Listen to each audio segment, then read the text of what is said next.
Gold hub తాకట్టులో ఉన్న బంగారాన్ని విడిపించి కొనబడును. అదే రోజు ఆన్లైన్ ధరకు కొని డబ్బులు ఇవ్వబడును. నమస్తే, వెల్కమ్ టు మనం టీవీ. నేను మీ ఓన్లీ ట్రూత్ తిరుపతి.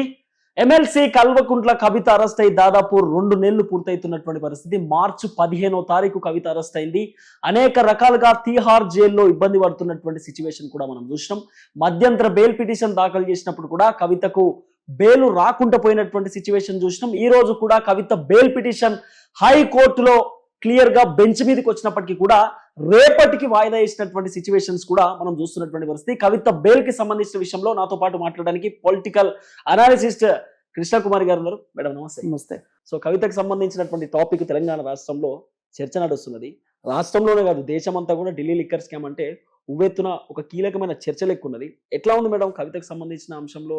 ఎప్పుడు బెయిల్ రావచ్చు, ఎప్పుడు బయటకు వచ్చేటటువంటి సిచ్యువేషన్ ఉండొచ్చు? ఇప్పుడు ఈ కవిత అరెస్టు మొత్తం కూడా మొదటిసారి నోటీసులు ఇచ్చినప్పటి నుంచి అరెస్ట్ చేసి తీహార్ జైల్లో పెట్టినప్పటి వరకు కూడా మొత్తం చూసుకుంటే మనము కవితను అరెస్ట్ చేసింది కేవలం లిక్కర్ స్కామ్ గురించి మాత్రమే కాదు. కేజ్రీవాల్ని అరెస్ట్ చేయడం కోసం ఎవరెవరితో మాట్లాడి కాలయాపన చేసి చేసి చేసి కరెక్ట్గా ఎలక్షన్స్ టైంలో కేజ్రీవాల్ని అరెస్ట్ చేయాలి. దానికోసం అని చెప్పి వాళ్ళు పకడ్బందీగా ఒక రూట్ మ్యాప్ వేసుకున్నారు. ఆ రూట్ మ్యాప్ ప్రకారమే కరెక్ట్గా అసెంబ్లీ ఎలక్షన్స్ అప్పుడు కూడా ఆమెను అరెస్ట్ చేస్తే మంచిది బీఆర్ఎస్ బీజేపీ ఒకటే అంటున్నారు అందరూ అని చెప్పి బీజేపీ నాయకులు చెవులో ఇల్లు కట్టుకుని చెప్పినా కానీ మోడీ వినలా. కానీ మోడీ లక్ష్యం ఏంటంటే తెలంగాణలో బీజేపీ గెలవడం కానీ అవి కాదు లక్ష్యం. బీజేపీ ఎట్టి పరిస్థితుల్లో గెలవదని తెలుసు తెలంగాణలో, కానీ పార్లమెంట్ ఎలక్షన్స్ ఆయనకి ఇంపార్టెంట్. అందుకని ఎంతమంది ఎన్ని మాట్లాడుకున్నా ఈ రెండు పార్టీలు ఒకటే అంటే ఒకటి కాదని నిరూపించుకోవాలనుకుని కూడా ఆ పాచికని దాచిపెట్టుకున్నారు. ఆ కార్డు దాచిపెట్టి పార్లమెంట్ ఎలక్షన్స్ ముందు ఆమెను అరెస్ట్ చేయడం ద్వారా మేము బీఆర్ఎస్ ఒకటి కాదు అనేది లైన్ క్లియర్ చేసి ఇక్కడ ఎంపీ సీట్లు ఎక్కువ సంపాదించాలి అనే దానికోసం కవితను వాడారు. ఈ కవితని ఇలా వాడడం ఇది చాలా చిన్న విషయం. ఈ ట్రిక్ అసెంబ్లీలో కూడా వాళ్ళు అసెంబ్లీలో ఎంత వాడినా అంత లేదు బీజేపీకి. ఎప్పుడు ప్రతిపక్ష పాత్ర, అసలు ప్రతిపక్ష పాత్ర కూడా కాదు. ఇప్పుడు ప్రతిపక్ష మాత్రం ఎక్కడుంది? టీఆర్ఎస్ఏ కదా. టీఆర్ఎస్ ఎమ్మెల్యేలు మొత్తం కట్టగట్టుకుని కాంగ్రెస్లోకి వెళ్తే తప్పితే బీజేపీ ప్రతిపక్షం కాదు ఇక్కడ. అయితే కానీ అసలు లక్ష్యం ఏంటి మోడీది? కవితని పార్లమెంట్ ఎలక్షన్స్ ముందు అరెస్ట్ చేసి కవితని ఎలా అయితే అరెస్ట్ చేశారో అలాగే కేజ్రీవాల్ను కూడా అరెస్ట్ చేసి కేజ్రీవాల్ ఎలక్షన్ ప్రచారానికి వెళ్లకుండా చెయ్యాలి అనే ఒక ఉద్దేశంతో ఈ హైడ్రామా అంతా నడిపించారు. అంటే ఢిల్లీ వాళ్ళ చేతిలో రావాలి. అసలు కేజ్రీవాల్ అనే అతను వాళ్ళకి చాలా ఇబ్బందిగా ఉన్నాడు. అంటే ఎట్లా అంటే నెత్తి మీద ముళ్ళ కిరీటంలా ఉన్నాడు అనుకుంటారు. క్యాపిటలే మన చేతిలో లేదని అందుకోసం అని చెప్పి కేజ్రీవాల్ని ఎట్లయినా సరే అక్కడ ఢిల్లీ పీఠం వీళ్ళు దక్కించుకోవాలి అని అనుకుంటున్నారు. ఆ ఉద్దేశంతో వీళ్ళు ఈ విధంగా పాచికలు వేశారనమాట. అసలు మామూలుగా ఎప్పటి నుంచో కేజ్రీవాల్ ప్రభుత్వం మీద ఏదో ఒకటి చేయడం కోసమే ఈ లిక్కర్ స్కామ్ని అసలు మొత్తం ఈ లిక్కర్ స్కామ్ ప్లాన్ మొత్తం బీజేపీదే. కవిత కేవలం ఒక పావు మాత్రమే. ఆమెకి ఏం చెప్పారంటే, నీకు డబ్బులు వస్తాయమ్మా, మాకు నువ్వు ఉపయోగపడాలి అంటే ఆమె చక్కగా ఉపయోగపడింది. ఇప్పుడు మనం ఎవరన్నా మన పేరు మీద లోన్ తీసుకుంటాము, మీ పేరు మీద లోన్ తీసుకుంటాము, కానీ డబ్బులు మేము వాడుకుంటాము, మీరు ఏం లేదు జస్ట్ మీ ఆధార్ కార్డు మీ పాన్ కార్డు ఇస్తే చాలు మీకు కొంత కమిషన్ ఇస్తాము అని చెప్తారు. అలా చాలామంది ఇచ్చి ఇరుక్కున్న వాళ్ళు చాలామంది ఉన్నారు. మీ ప్రాపర్టీ పెట్టుకుంటాము లోన్ కోసం, మీకు పెట్టుకున్నందుకు మీకు కొన్ని డబ్బులు ఇస్తాము అని చెప్పి చేస్తారు. అలా చేసిన తర్వాత అసలు ఈ ఆస్తి పోయే పరిస్థితి వచ్చేస్తనమాట. అట్లా కవితను కూడా అలా వాడారు. ఎవరు? బీజేపీ వాళ్ళు వాడి.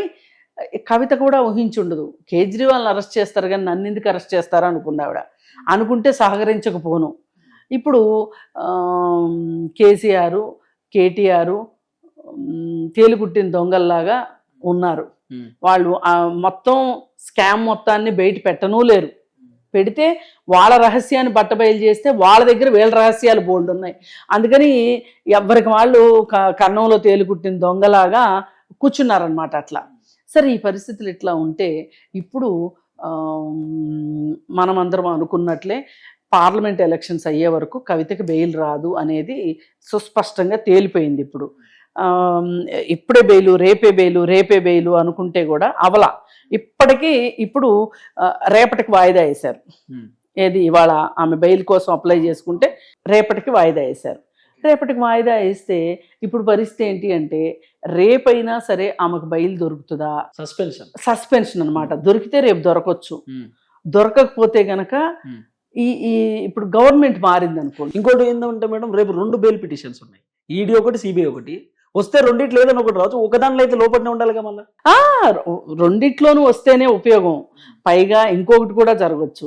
రేపు ఏదైనా ఒక పరిస్థితిలో ఆమెకు బెయిల్ దొరికింది అంటే సంతోషం, దొరకలేదు అనుకోండి, ఇప్పుడు 4వ తారీఖు మన ఎలక్షన్ రిజల్ట్స్ వస్తాయి. ఇప్పుడు బీజేపీ ప్రభుత్వము అధికారంలోకి వచ్చిందా కేంద్రంలో ఒక లెక్క, రాకపోతే ఇంకొక లెక్క. ఇప్పుడు రాలేదనుకోండి, ఇప్పుడు ఈ కొత్త ప్రభుత్వంకి ఇది ఒక్కటే పని కాదు కదా. ఇప్పుడు సుప్రీంకోర్టు ఏమైనా కొంచెం స్వతంత్రంగా వ్యవహరించి బెయిల్ ఇవ్వాలా వద్దా అనే ఒక బేస్ ఏమన్నా ఆలోచించుకున్నా, లోకల్గా హైకోర్టు ఏమన్నా ఆలోచించుకున్నా, ఇప్పుడు హైకోర్టులో ఇవ్వలేదనుకోండి, వీళ్ళు మళ్ళీ సుప్రీంకోర్టుకే కదా వస్తారు. ఇప్పుడు ఏదేమైనా ఇప్పుడు కవిత పరిస్థితి త్రిశంకు స్వర్గం లాగా ఉంది. ఆమె అరెస్ట్ బెయిల్ రాదు అని చెప్పట్లేదు, వస్తుంది అని చెప్పట్లేదు. ఆమెను మధ్యలో పాపం ఆ కల్వకుంట్ల కుటుంబం మొత్తానికి ఆమె బలైందని చెప్పుకోవచ్చు. ఇప్పుడు కేసీఆర్ అవినీతి చేయలేదా? ఇప్పుడేంటి, ఆయన రైల్వే మంత్రిగా ఉన్న సందర్భంలో కూడా, ఆయన కార్మిక శాఖ మంత్రిగా ఉన్నప్పుడు దగ్గర నుంచి ప్రతి చోట ఆయనకి ఎక్కడో ఒక చోట ఆయనకు ఉన్నాయి, అందరికీ తెలుసు. కానీ ఆయన ఏమన్నా చేయగలిగారా? కేటీఆర్ ఏం చేశాడు? రియల్ ఎస్టేట్ దందా చేశాడని చెప్తున్నారు, ఇంకొకటి చేశారు, ఇంకొక కొంతమంది అయితే గిట్టని వాళ్ళు అసలు మాదక ద్రవ్యాల దీంట్లో కూడా అతను డ్రగ్స్ దీంట్లో కూడా ఉన్నాడని చెప్తున్నారు. మరి హైదరాబాద్ చుట్టుముట్టు ఎన్ని వందల ఎకరాలు ఫోన్ ట్యాపింగ్ లో ఉన్నాడు, ఎన్నో బోలెడు హీరోయిన్ల ఫోన్ ట్యాపింగ్ చేసిందని చెప్పి అవన్నీ ఉన్నాయి. ఇప్పుడు హరీష్ రావు ఏమన్నా తక్కువ? ఆరోగ్య శాఖ మంత్రిగా ఉండి పంచాయతీరాజ్ శాఖ మంత్రి, రంగనాయక సాగర్ దగ్గర ఫామ్ హౌస్ 100 ఎకరాల ఫామ్ హౌస్ అది.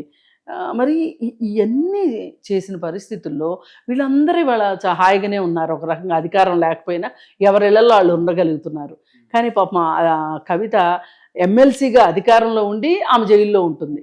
ఇది కొంచెం బాధాకరమైన విషయం. ఏది ఏమైనప్పటికీ ఇప్పుడు ఎవరి కోసమో, ఎవరి మెప్పు కోసమో మనము ఇంకెవరినో బలి చేయాలని వెళ్ళి మనం బలవటం ఉంది చూసారా?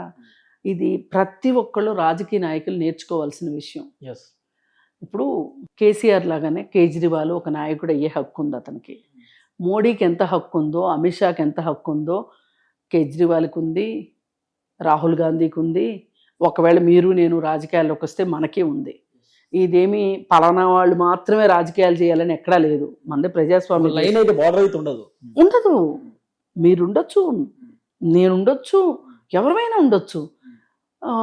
మరి మనం రాజ్యాంగంలో రాసుకున్నాం, జాతి, మత, కుల, వర్గ, వర్ణ విభేదం లేదు. భారతీయ పౌరుడైతే చాలు రాజకీయాల్లో, ప్రత్యక్ష రాజకీయాల్లోనూ పరోక్ష రాజకీయాల్లోనూ పోటీ చెయ్యాలి అంటే అది మాత్రమే అర్హత. వయసు ఒక అర్హత. చదువుతో పని లేదు, డబ్బుతో పని లేదు, ఏం లేదు కదా. కానీ మన దురదృష్టం ఏంటి అంటే వీళ్ళు మాకు మాత్రమే హక్కు ఉంది అనుకుంటారు. మేము ఒక్కడమే రాజకీయాల్లో ఉండాలి అనుకుని తప్పటడుగులేసి, అందుకే రాజకీయాల్లో హత్యలు ఉండవు, ఆత్మహత్యలే ఉంటాయి. ఇప్పుడు ఒక రకంగా రాజకీయంగా కవిత ఆత్మహత్య చేసుకున్నట్లు లెక్క. అసలు ఎవరినో ఇరికించాలని, ఎవరినో మెప్పించాలని ఏదో చేసి పిల్లి పేరాసుకెళ్ళినట్లు చేయబట్టి ఆల్మోస్ట్ ఆమె మర్చిపోయినట్టే కదా మేడం తెలంగాణ ప్రజలు కవితను. సగం ఒక 50% అన్న. ఇప్పుడు అలా అనుకోవడానికి లేదండి. ఇప్పుడు అసలు ఆమె గనక బీజేపీలో చేరితే అవకాశం ఉందా? ఎందుకు చేర్చుకోరు? అదో పెద్ద వాషింగ్ మిషన్ పార్టీ అయితే రేపు కేంద్రంలోకి అధికారంలోకి రానివ్వండి, ఈ దేశంలో ఎన్ని డ్రామాలు జరగాలో అన్ని డ్రామాలు జరుగుతాయి. ఇవేందో తెలంగాణ కూడా కవిత ముఖ్యమంత్రి అయినా ఆశ్చర్యపోవక్కర్లా, కవిత ముఖ్యమంత్రి అయినా ఆశ్చర్యపోవక్కర్లా. ఆమె గనక చెప్పండి మేడం, కవితను ప్రీ ప్లాన్ తో భారతీయ జనతా పార్టీ వాళ్ళే లోపల ఉంచారు. ఖచ్చితంగా మీకు అసలు మీరు రాసి పెట్టుకోండి. ఇప్పుడు ఫోన్ ట్యాపింగ్ ఎంత నిజమో, లిక్కర్ స్కామ్ ఎంత నిజమో, అంటే కవితకు చెప్పే ఉంచారు కావచ్చా? కవితకు ముందే చెప్పి అరెస్ట్ చేస్తారని చెప్పరు. మేము అక్కడ ఒక స్కామ్ చేసుకునే అవకాశం నీకుంది అని చెప్పారు. అంతేగాని అసలు కేజ్రీవాల్ మీద నిన్ను బాణంలాగా సంధిస్తున్నామని కూడా చెప్పారో లేదో. కానీ ఈ స్కామ్ చేసుకోవడానికి అవకాశం ఇచ్చింది, రూట్ మ్యాప్ ఇచ్చింది మటుకు బీజేపీయే ఖచ్చితంగా. ఎందుకంటే కేజ్రీవాల్ కోసం.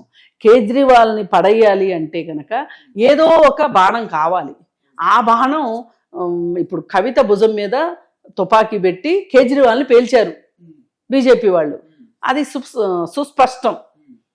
ఎందుకంటే ఈమెను అరెస్ట్ చేయకోకుండా ఆయన అరెస్ట్ చేయలేదు చూడండి. ఎస్, అవును. సో ఇంకోటి చెప్పండి మేడం, కవిత బయటికి రావడానికి కేసీఆర్ మోదీతో ములాఖత్ అయింది అనేటటువంటి ఒక చర్చ నడుస్తుంది. ఎందుకు అవరండి? మరి ఇప్పుడు నా కోసం, నా కుటుంబం కోసం కవిత బలైంది అనే ఒక బాధ ఉండదా? అలా అయినా లేదు, తెలిసి తెలియక కూతురు తప్పు చేసింది అన్న కూతురు ఎవరైనా ఎవరి పిల్లల్ని వాళ్ళు రక్షించుకోవాలనుకుంటారు కదా. ఇప్పుడు మనం చూడండి, ప్రజ్వల్ రేవಣ್ణ అంత చేస్తే కూడా వాళ్ళు ఏం మాట్లాడారు? అవి ఇప్పటివి కాదు, కావాలని ఎలక్షన్లు అప్పుడు బయటికి తీసుకొచ్చారని ఒకళ్ళు, రాజకీయ కుట్ర అని ఇంకొకళ్ళు. కవిత కూడా చెప్పింది దేశం దాటిచ్చారని చెప్పింది కదా. ఆయన్నైతే దేశం దాటిచ్చారు, నన్నైతే తిహార్ జైల్లో పెట్టారు అన్నది. నేను ఇంకొంచెం ముందుకెళ్ళి నేనేం మాట్లాడతా, ఇప్పుడు దాదాపు 16-17 మంది వ్యాపారస్తుల్ని, బ్యాంకులను మోసం చేసిన వ్యాపారస్తుల్ని బీజేపీ వాళ్ళు దగ్గరుండి, ఆ 16 మందిలో ఒక్కడు తప్పితే మిగతా 16 మంది 17 మంది గుజరాత్ వాళ్ళే. విజయ్ మాల్యా ఒక్కడ తప్పితే మొత్తం గుజరాత్ వాళ్ళే. వాళ్ళందరికి పాస్పోర్ట్లు ఇచ్చి పంపించింది ఎవరు? మోడీ కదా దగ్గరుండి. ఆయనకి ఇష్టమైతే దేశం దాటిస్తాడు, రాజకీయంగా అవసరమైతే వాడుకోవాలి అంటే గనక అరెస్ట్ చేసి జైల్లో పెడతాడు. ఇప్పుడు ఆమ్ ఆద్మీ పార్టీని ఒక పక్క నుంచి తూట్లు పడవడానికి, ఆమ్ ఆద్మీ పార్టీ బతికి బట్ట కట్టకుండా ఉండటం కోసం చేసింది ఏంటి? ఇంకోటి ఏంటంటే ఆమ్ ఆద్మీ పార్టీ మధ్యకాలంలో బాగా స్ప్రెడ్ అవుతుంది వేరే రాష్ట్రాలు. అదే బాధ. ఇప్పుడు గుజరాత్లో పోటీ చేశారు, పంజాబ్లో పోటీ చేశారు, గోవాలో పోటీ చేశారు. ఇది వాళ్ళకి ఇష్టంగా అనిపించట్లేదు. తెలంగాణలో కూడా అవకాశం ఉంటుండే, కానీ ఈ మధ్య కాలంలో కొంతమంది హుషారు పడ్డారు, కొన్ని పార్టీల నుంచి ఆమ్ ఆద్మీ పార్టీలోకి వెళ్ళారు. కాకపోతే ఇంకా వాళ్ళకి అంత ఓపెనింగ్ ఇప్పుడు కాంగ్రెస్ పుంజుకోకపోతే కనుక వాళ్ళు కూడా ఎంతో కొంత ఏదో వాళ్ళ ప్రభావం వాళ్ళు చూపించి ఉండేవాళ్ళు. అనూహ్యంగా కాంగ్రెస్ పుంజుకోవడంతో కొంచెం ఇబ్బంది వచ్చింది, కానీ లేకపోతే ఇక్కడ కూడా పుంజుకునేది. అందుకని ఇప్పుడు వాళ్ళకి ఏమైపోయాడు, కేజ్రీవాల్ కంట్లో నలుసులాగా తయారయ్యాడు. అందుకోసమే వాళ్ళు చేసిన ప్లాన్ ఏంటంటే, ఇంక ఇట్లా కాదు, ఈ కేజ్రీవాల్ని ఎలాగే ఉపేక్షిస్తే మనకి అడ్డం పడతాడు, అందుకోసం అని చెప్పి రేపు పొద్దునే ఒకవేళ అతను ప్రధానమంత్రి అయినా ఆశ్చర్యపోవక్కర్లేదు అనే ఉద్దేశంతో కేజ్రీవాల్ని జైల్లో పెట్టించి, కేజ్రీవాల్నే కాదు అంతకుముందు వాళ్ళ డిప్యూటీ సీఎంని లోపల పెట్టించారు, అంతకుముందు ఇంకొక మంత్రిని సీఎంలో జైల్లో పెట్టారు. సంవత్సరంన్నర తర్వాత అతనికి బెయిల్ ఇచ్చారు. ఇంకా డిప్యూటీ సీఎం లోపలే ఉన్నాడు. మళ్ళీ పైగా స్వాతి మలేవాల్ అని చెప్పి ఆప్ ఎంపీ ఉన్నారు, ఆవిడతోటి అంతర్గతంగా కుమ్ములాట్లు వచ్చేటట్లు చేసి కేజ్రీవాల్ పిఏ నన్ను కొట్టాడు అని చెప్పి ఆవిడతోటి కేసు పెట్టించారు. ఇప్పుడు ఆవిడ ఏం మాట్లాడుతుంది? పూర్తిగా ఆపుకి వ్యతిరేకంగా మాట్లాడుతుంది. అలాగే చాలామంది జర్నలిస్టులు కూడా నిన్న మొన్నటి దాకా స్ట్రాంగ్గా మాట్లాడుతున్నారు. వీళ్ళు ఎంతో కొంత ప్రజాస్వామ్యం గురించి, వీటి గురించి, అంటే కొనేసిన మీడియాని మొత్తాన్ని కొనేసారు, అది వేరే విషయం. ఇంకా కొంతమంది ఉన్న వాళ్ళను కూడా వాళ్ళని నయానో భయానో బెదిరించి వాళ్ళ పలుకులు పలికేలాగా చేసుకుంటుంది బీజేపీ. అందుకని ఏంటంటే బీజేపీ అన్ని రకాలుగా రాజకీయంగా కాళ్ళకు అడ్డం పడే వాళ్ళని, లేదు అనుకుంటే కనుక వాళ్ళ పారిశ్రామికవేత్తలకి ఇబ్బంది కలిగించి కేసులు వేసే వాళ్ళని, అలాగే కాంగ్రెస్ ఎప్పటికైనా శత్రువేనని చెప్పి పూర్తి స్థాయిలో కాంగ్రెస్ మీద ఒక రకమైన చూసి కాంగ్రెస్ని ఎట్లయినా సరే నేలమట్టం చెయ్యాలి, అసలు ఈ దేశంలో కనిపించకుండా చెయ్యాలి, అసలు కాంగ్రెస్ ఆనవాళ్ళు దేశంలో లేకుండా చెయ్యాలనే ఒక కుట్ర మోడీ ఎప్పటి నుంచో చేస్తున్నాడు. పైగా ఇండియా కూటమిలో చేరే పార్టీలు ఎవరెవరైతే ఉన్నారో వాళ్ళందరి మీద ఈడీ రైట్స్, ఐటీ రైట్స్ చేయించి వాళ్ళందరూ కనీసం తన కూటమిలోకి రాకపోయినా పర్వాలేదు, ఇండియా కూటమిలోకి వెళ్ళకోకుండా నోరు మూసుకుని కూర్చునేటట్లు, రేపొద్దున వాళ్ళకి ఎంపీలు వస్తే కూడా ఆ ఎంపీలు కూడా తనకే చేతులు ఎత్తేలాగా మోడీ చేసుకున్నాడు. ఇన్ని చేసుకున్నవాడు ఒక కవితని అరెస్ట్ చేసి జైల్లో పెట్టించలేడండి రాజకీయ లబ్ధి కోసం. ఇది కేవలం రాజకీయ లబ్ధే, వేరే ఏం లేదు. ఇప్పుడు చూడండి, ఆంధ్రాలో చంద్రబాబు నాయుడికి ఇష్టం ఉన్నా లేకపోయినా కూటమిలోకి తీసుకొచ్చుకున్నాడు. అలా అని కూటమిలోకి తీసుకొచ్చుకుని కూటమి కోసం ఏమన్నా పనిచేశాడా మోడీ అంటే జగన్మోహన్ రెడ్డికి పనిచేశాడు మోడీ. అంటే ఈయన ఉద్దేశం ఏంటంటే కూటమిలో ఉన్నాడు కాబట్టి చంద్రబాబు నాయుడు తన కిందే ఉంటాడు, అలాగే జగన్మోహన్ రెడ్డికి సాయం చేసి జగన్మోహన్ రెడ్డికి ఏమన్నా ఎంపీ సీట్లు వస్తే వాళ్ళు చేతులు ఎత్తుతారు. అంటే మొత్తంగా ఆంధ్రప్రదేశ్లో ఉన్న 25 ఎంపీ సీట్లు తన గల్లాపెట్టులోనే ఉండాలని చూసుకున్నాడు మోడీ. మరి ఇవన్నీ కుట్రలే, ఎన్ని రాజకీయ కుట్రలే. ఈ రాజకీయ కుట్రల్లో ఈ కవిత ఇష్యూ కూడా ఒక భాగం. అందుకే ఆవిడకి వస్తే రేపు బెయిల్ రావాలి, రాకపోతే ఎప్పుడు వస్తుందో చెప్పలేం. ఎందుకంటే ప్రభుత్వం మారిందనుకోండి, ఇప్పుడు అదే ప్రభుత్వం ఉందనుకోండి, బెయిల్ రావచ్చు, మోడీయే మళ్ళీ అధికారంలోకి వస్తే రావచ్చు. మోడీ కనుక రాకపోతే ఏంటి కవిత పరిస్థితి అంటే చెప్పలేం. అది కవిత పరిస్థితి. So thank you so much madam. So ఇది కవితకు సంబంధించినటువంటి ప్రధానమైనటువంటి అప్డేట్. చూస్తున్నాడు మనం టీవీ. నేను మీ only truth Tirupati. Stay tune.